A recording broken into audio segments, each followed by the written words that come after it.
Exploring World History by Ray Notgrass with Charlene Notgrass and John Notgrass, Lesson 21. Israel becomes a nation. During the second half of the second millennium BC, 1500 to 1000 BC, the Shang dynasty exercised control of China. The Hindu religion was growing in India. Phoenician ships were trading and exploring around the Mediterranean Sea and even into the Atlantic Ocean. The city of Mycenae was built in southern Greece. The Trojan War took place. Stonehenge was already a landmark in England. Mayan tribes were living in villages in Central America. Meanwhile, along the southeastern coast of the Mediterranean, a nation that had begun as one large family underwent a people movement that took them from being slaves in Egypt to possessors of a land on the Mediterranean coast. Many nations settled new lands during this period. What was unique about this particular group is that their identity, their move, and their new land were all specially guided by God. Affliction and deliverance.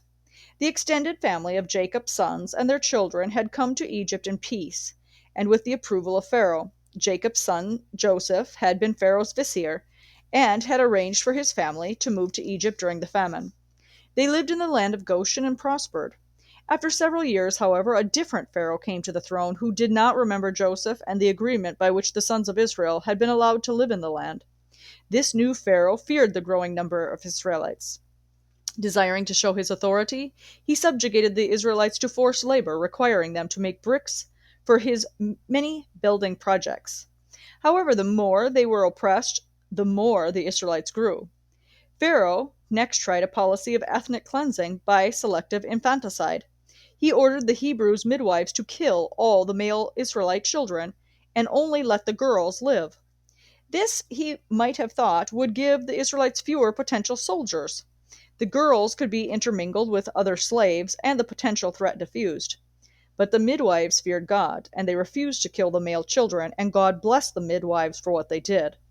Deliverance for the Israelites came from within Pharaoh's own household. A woman of the tribe of Levi hid her baby boy in a basket and put it into the Nile, where it was found by Pharaoh's daughter. The princess named the boy Moses and raised him as her own son. When Moses was about 40 years old, he killed the Egyptian who was beating a Hebrew. Pharaoh heard about it and tried to kill Moses, but Moses escaped into the land of Midian. There, Moses married Zipporah, daughter of Jethro, and he tended his father in law's flocks. About 40 years later, God called Moses from the burning bush to return to Egypt and tell the new Pharaoh to release the descendants of Israel from bondage so that they could go into the wilderness and worship him. Moses was reluctant to do so at first, but he eventually agreed and he returned to Egypt. Pharaoh stubbornly refused to let this large band of workers and potential enemies leave his control.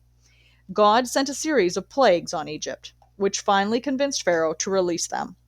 God parted the Red Sea so that the Israelites could escape, and then Pharaoh and his army chased them. God sent the water of the sea back over the pursuers, and he drowned them. Chosen people and the promised land.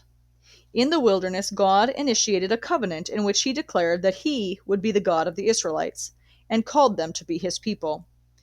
They were to set themselves apart from the world as a holy nation, dedicating to worshiping and serving only the one true God.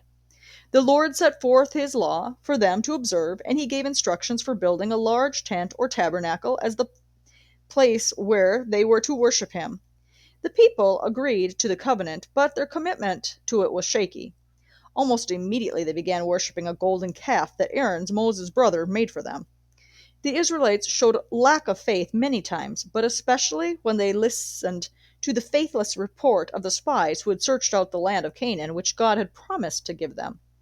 10 spies said that the Israelites could never overcome the people who were living in the land. Joshua and Caleb believed that God would bring them victory. But the people listened to the 10 fearful spies. As a result, God made them wander in the desert for another 40 years, until that adult generation had died off. Moses led them to the border of the Promised Land, but God did not allow Moses to enter it because of his disobedience. Joshua took up the role of leader, and he led the Israelites across the Jordan, which God divided for them just as he had divided the Red Sea for the previous generation. Since Canaanite tribes already lived there, Israel had to fight them in order to capture their cities and take control of the land. The Israelites defeated the Canaanites, but some pagan people continued to live in the land and became an influence on the Israelites that caused them to disobey God, even to the point of worshiping idols. Joshua oversaw the allotment of land to the various tribes of Israel. Some had chosen to live east of the Jordan, but had promised to serve God and help capture Canaan for their brothers. The period of the Judges. God always wanted the Israelites to look to Him, not to any human as their true leader. In a stirring farewell speech, Joshua challenged the Israelites to put away the gods that they had known in Egypt and the gods their forefathers have known in Mesopotamia, and to turn aside from the gods of the Canaanites. Choose for yourself today whom you will serve. As for me and my house, we will serve the Lord. Joshua 24:15. Joshua's generation did not do a good job of teaching their children about the Lord. When they died out, a generation arose that did not follow the God of their fathers. The Israelites forsook the Lord and began to worship the gods of the people around them. The Hebrew word for master is Baal. It came to be used from the chief Canaanite word god Baal, and for other gods as well, the Baals. They also worshiped the goddess Ashtoreth. A cycle of events repeated itself several times during this period in Israel's history, and because of Israel's unfaithfulness, God turned them over to the enemies and plunderers. The people cried out to the Lord for help, and God raised up a judge to deliver them. Under the judge, the Israelites routed the enemy, and peace was restored. Then the people forgot their blessings, and they returned to following Baal and other gods, and the cycle began again. The term judge brings to our minds the hearing of a court case, but only one judge, Deborah, is described as settling disputes in Judges 4. The term judge, as used in the book of Judges, is best understood as referring to someone who brought the judgment of God against Israel's enemies in battle. Deborah, by the way, does not disprove the biblical pattern of male spiritual leadership. She actually filled a vacuum caused by the lack of responsible male leadership on the part of Barak. The stories recorded in the book of Judges tell of gross unfaithfulness and immorality committed during this time. Instead of enjoying the new land that God had given them and the abundant provision God had promised, the Israelites wandered spiritually. They did not live up to their identity as God's holy people. The last verse of Judges says it well. In those days there were no king in Israel.